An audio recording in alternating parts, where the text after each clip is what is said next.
मारो इसे और मारो इसे, ये इसी लायक है। अरे मारो गया रे। सरपंच जी, कालिया को चोरी करते हुए हम सबने रंगे हाथ पकड़ा है। अब इसे गांव से बाहर निकाल देने में ही हम सबकी भलाई है। तो देर किस बात की है, अभी इसे धक्के मार के इस गांव के बाहर का रास्ता दिखा दो। अरे सरपंच ऐसा मत करिए, मुझे एक मौका और दीजिए, मैं दोबारा कभी चोरी नहीं करूंगा। लेकिन गांव वाले उसकी एक नहीं सुनते और उसे मार मार के गांव की सीमा के बाहर निकाल देते हैं। अरे मेरी कमर दर्द के मारे मेरी जान निकली जा रही है। कम वक्तों ने जम के धुलाई की है मेरी। अरे भगवान करे इनके गांव में भूचाल आ जाए, धरती फट जाए और सब गांव वाले उसमें समा जाए। चलते चलते कालिया जंगल में पहुंच जाता है। उसे वहां एक प्रयोगशाला दिखाई देती है।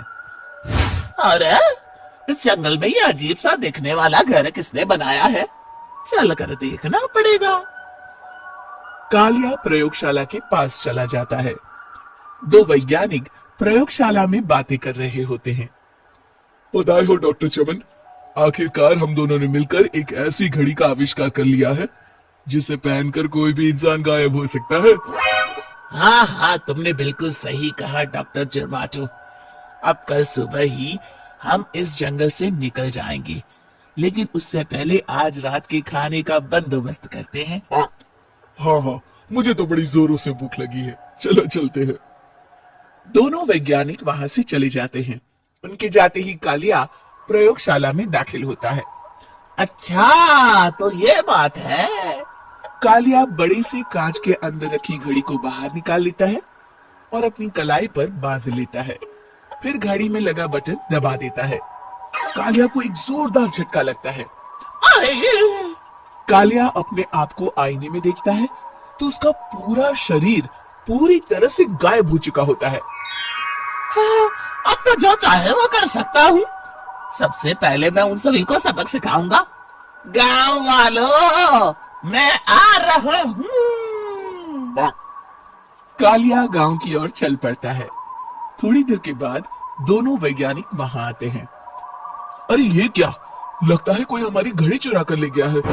ये देखो पैरों के निशान। अब क्या होगा, अगर वो घड़ी किसी गलत हाथों में पड़ गई तो अनर्थ हो जाएगा। तुम चिंता मत करो, हमारी घड़ी में जो बैटरी लगी है ना, वो सिर्फ 24 घंटे चलेगी। उसके बाद वो घड़ी काम करना बंद कर देगी। उधर दूसरी तरफ गांव में सरपंच अपने घर में सो रहा होता है। तभी एक आहट से उसकी नींद खुल जाती है। अरे कौन है, कौन है वहाँ? बड़े मजे से सो रहा है, आज मैं तुझे नहीं छोड़ूंगा। कालिया पास में पड़ा डंडा उठाकर सरपंच की पिटाई शुरू कर देता है। ये ले, ये और ये ले, इसी लायक है, ले। आप मर गए। अरे अरे ये क्या हो रहा है? अरे अरे कोई बचाओ मुझे, मेरे घर में भूत आ गया है। सही कहा, मैं भूत ही तो हूँ, ये ले। अरे भूत जी, मैंने आपका क्या बिगाड़ा है, मुझे छोड़ दीजिए। आपको क्या चाहिए? तेरे घर में जितना भी पैसा है ना, मुझे ला कर दे दे, तब मैं तुझे छोड़ दूंगा और यहाँ से चला जाऊंगा। सरपंच अपनी तिजोरी से पैसे निकालकर एक बड़े कपड़े में बांधकर जमीन पर रख देता है और कालिया वो सारा पैसा लेकर वहां से चला जाता है। दूसरी तरफ जमींदार गांव के चौराहे पर खड़ा कुछ लोगों से बात कर रहा होता है। इस कमीने जमींदार ने भी मुझे बहुत पीटा था, इससे भी बदला लेना तो बनता है। हाँ? जमींदार अचानक अपने आप को चांटे मारने लगता है। अरे भाई ये क्या हो रहा है? जमींदार साहब अब ठीक तो है ना? अरे मुझे नहीं पता भाई।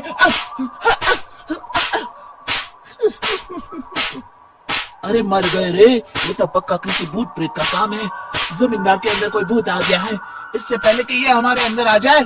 मनोहर भाई, अपनी जान बचानी है तो भागो यहाँ से। ये क्या? अरे बाप रे बाप, मुझे तो भूतों से बड़ा डर लगता है, मैं तो चला यहाँ से। अगली सुबह इस घटना से पूरे गांव में दहशत फैल जाती है। सभी गांव वाले आपस में बात करने लगते हैं। अरे भाई, पता नहीं कहां से हमारे गांव में एक भूत आ गया है। उसने कल रात को सरपंच और जमींदार की खूब पिटाई की और उनके सारे पैसे भी लेकर चला गया। हाँ भाई हाँ, ये भूत तो मुझे बड़ा अजीब लगता है। मेरी समझ में नहीं आता कि भूत उन पैसों का करेगा क्या। अरे तेल में पकोड़े बना के तलेगा बेवकूफ। इस बात की चिंता करके कहीं वो भूत हमारे घर में ना आ जाए। तुम बिल्कुल सही कह रहे हो आर्या, मैं भी इसी बात से घबरा रहा हूँ। अच्छा, अब मैं अपने घर जा रहा हूँ, तुम सब भी अपने अपने घर चले जाओ, उस भूत का कोई भरोसा नहीं है। हाँ। तीनों वहां से चले जाते हैं। दूसरी तरफ कालिया सारे पैसों को एक खंडर में छुपा देता है। इतने सारे रुपए तो मैंने अपनी पूरी जिंदगी में एक साथ कभी नहीं देखे। इस तरह कुछ दिनों में मैं अमीर बन जाऊंगा।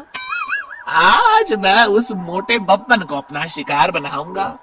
सुना है दहेज में बहुत सारे पैसे और गहने मिले हैं उसे।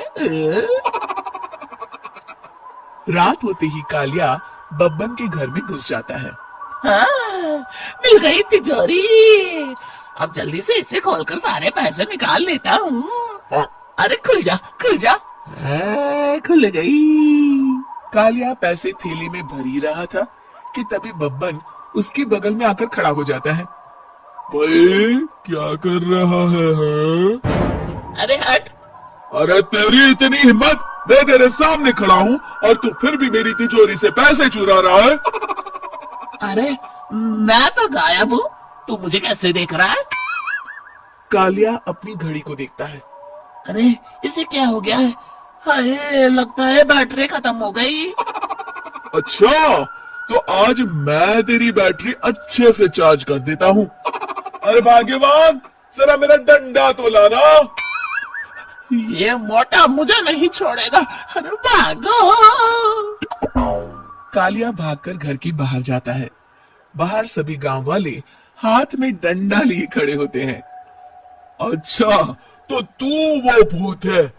मुझे माफ कर दीजिए सरपंच जी, मैं आपके और जमींदार जी के सारे पैसे लौटा दूंगा और आज ही हमेशा के लिए ये गांव छोड़कर चला जाऊंगा। शिक्षा, बुराई ज्यादा दिन की मेहमान नहीं होती, एक दिन उसका अंत हो ही जाता है।